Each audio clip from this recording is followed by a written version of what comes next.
અમદાવાદની મુલાકાતે છે અને આના સંદર્ભે અમદાવાદ એરપોર્ટથી ઇન્દિરા બ્રિજ સર્કલ સુધી ભવ્ય રોડ શોનું આયોજન અમદાવાદ પ્રશાસન દ્વારા કરવામાં આવી રહ્યું છે, જેને ધ્યાનમાં રાખીને લગભગ 50,000થી વધારેની જનસંખ્યા આ રોડ પર અપેક્ષિત છે. આ જનસંખ્યા સામાન્ય રીતે આ રોડ શોમાં સહભાગી થઈ શકે અને અન્ય વાહન ચાલકોને પણ પરેશાની ના થાય એના ભાગરૂપે અમુક ટ્રાફિક જે અવરજવર છે એને મર્યાદિત કરવું જરૂરી જણાઈ રહ્યું છે. આ રોડ શો સંદર્ભે સાંજે 4 વાગ્યા પછી ડફનાળા સર્કલથી એરપોર્ટ સર્કલથી ઇન્દિરા બ્રિજ વચ્ચે માત્ર રોડ શોમાં આવનારા વાહનો અને એરપોર્ટ જનારા પ્રવાસીઓને જ પ્રવેશ જે છે એ આપવામાં આવશે. એ સિવાય જે લોકો અમદાવાદથી ગાંધીનગર ડેલી અપડાઉન કરે છે એ તમામને નમ્ર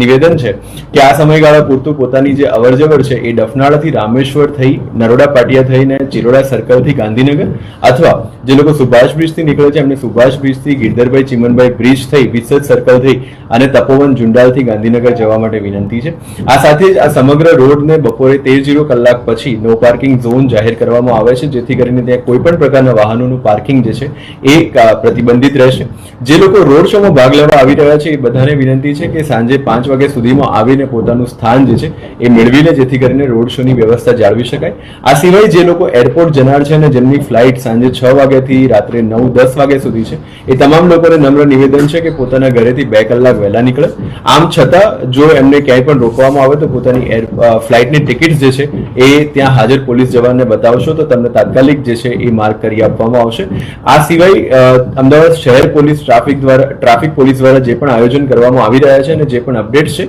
એ સતત અમારા સોશિયલ મીડિયા પેજ પર અમે લોકો સુધી પહોંચાડતા રહીશું.